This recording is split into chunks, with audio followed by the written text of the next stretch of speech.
क्या करने के लिए आप लोग यहाँ पर आज इकट्ठा हुए थे? हमें यहाँ पर आतंकवाद का पुतला फूंका है।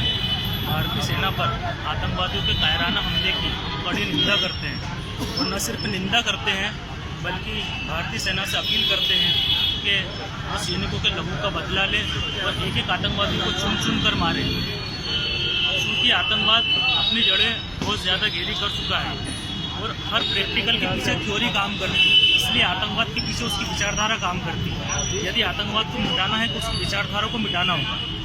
भारत के उत्तर प्रदेश के सहारनपुर में स्थित दारुल देवबंद आतंकवाद का मुख्य प्रचारक केंद्र है। भारतीय गवर्नमेंट उसके ऊपर जल्द से जल्द रोक लगाए और सरहद के आसपास और संपूर्ण भारत की वहाबी मस्जिदों से वहाबी कट्टरपंथी इमामों को जूते मारकर बाहर निकाले और उनकी जगह पर सुन्नी सूफी बरेलवी इमाम रखे, ताकि वो सूफीवाद का पाठ आवाम तक पहुँचाए, ताकि आतंकवाद और उसकी विचारधारा का खात्मा हो सके। मैं अब्दुल अजीज बरकती।